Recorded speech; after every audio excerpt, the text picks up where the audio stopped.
सीमा, ये तुम्हारी पिछले महीने की पगार। शुक्रिया मैम साहब। मैम साहब, इसमें तो 2000 रुपए कम है। 2000 रुपए कम है तो तू पूछ क्यों रही है? वैसे भी तूने पिछले महीने 8 छुट्टी की थी, उसी के 2000 रुपए काटे हैं मैंने। छुट्टी? लेकिन मैंने तो कोई छुट्टी नहीं की। 8 दिन के लिए तो मैम साहब आप लोग बाहर गए थे, मैंने तो कोई छुट्टी नहीं की। हाँ छुट्टी, और वैसे भी 8 दिन के लिए हम लोग बाहर गए थे, घर तो बंद था ना, तो तूने कौन सा आके कोई काम वाम कर दिया, इसलिए मैंने तेरे पैसे काट लिए। और वैसे भी पैसे तो काम के मिलते हैं ना, जब तूने कोई काम किया ही नहीं तो तू पैसे किस बात के मांग रही है? देखो मैम साहब, ये तो बहुत गलत बात है ना। अगर आप काम करवाते तो मैं तो काम करती ही ना।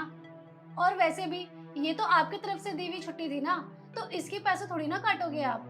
कुछ गलत नहीं हुआ सीमा तेरे साथ, तुझे तेरे काम के पैसे मिल गए ना, चल अब जा यहाँ से।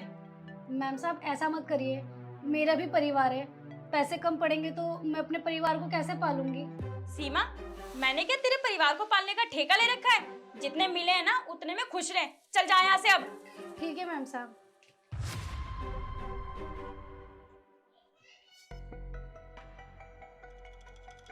अरे क्या हो गया काजल, तुम इस बेचारी को डांट क्यों रही थी? राहुल, तुम्हें याद है ना, इसने पिछले महीने 8 दिन की छुट्टी की थी, तो मैंने बस वही पैसे काटे हैं, तो उसी चीज के लिए मुझसे बहस कर रही है कि मुझे वो पैसे चाहिए। लेकिन काजल, छुट्टी तो हमने इसे दी थी ना, इसने अपनी मर्जी से थोड़ी ना छुट्टी की थी। तो काजल, तुम्हें इसे पूरे पैसे देने चाहिए थे। अरे यार, ऐसे कैसे पैसे दे देने चाहिए थे? तुम कैसी बातें कर रहे हो राहुल?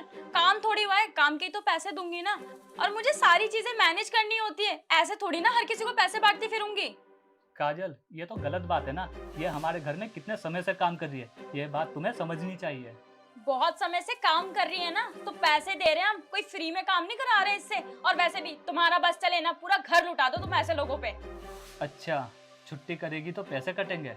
अगर ऐसी बात है तो इसके ओवर टाइम के भी पैसे देने चाहिए, जो इसने हमारे लिए किया है। ओवर टाइम के पैसे? ऐसा क्या किया इसने? क्या क्या इसने? शायद तुम भूल गई हो। अच्छा चलो, मैं तुम्हें याद दिलाता हूँ। क्या तुम्हें याद है, जब तुम बीमार थी, हॉस्पिटल में एडमिट थी, तब ये और इसका पति हमारी सेवा में दिन रात लगे हुए थे। इसका पति मेरे साथ मिलकर पूरे घर का काम करवाता था, और यही काम वाली अपनी 6 महीने की बच्ची को छोड़ के तुम्हारी सेवा में लगी हुई थी हॉस्पिटल में।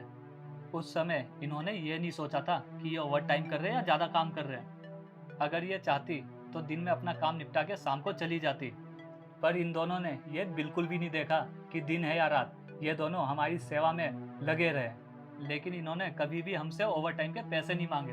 बस इन्होंने यही सोचा कि इतने टाइम से ये हमारे यहाँ काम कर रहे हैं, इनका और हमारा अच्छा रिश्ता है, और ऐसे टाइम में इन्हें हमारी मदद करनी चाहिए, और इन्होंने पैसों के लिए बिल्कुल भी नहीं सोचा।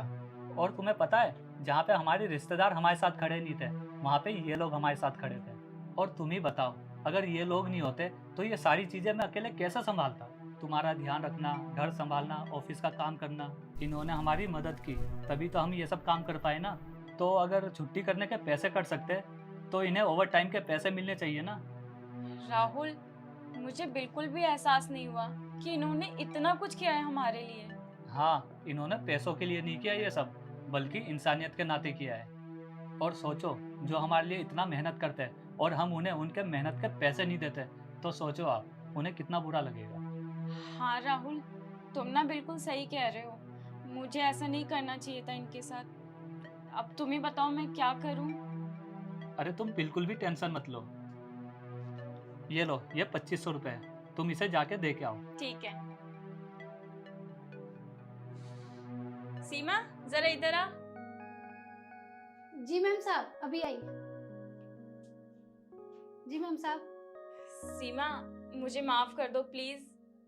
अरे मैम साहब, आप क्यों माफी मांग रहे हो? सीमा, अभी थोड़ी देर पहले मैंने तुझसे बहुत बदतमीजी से बात की और तेरी तनख्वाह में से पैसे भी काटे, तो प्लीज मुझे माफ कर देना। और ये रहे 2500 रुपए, और ये रहे तेरी तनख्वाह से काटे हुए पैसे। और हाँ सीमा, इसमें ना 500 रुपए एक्स्ट्रा है मेरी तरफ से, तो अपने बच्चे के लिए ना कुछ ले लेना। धन्यवाद मैम साहब। कभी किसी का ना हक नहीं मारना चाहिए, और किसी का एहसान भी नहीं भूलना चाहिए। हमेशा लोगों की मदद करें और खुश रहें।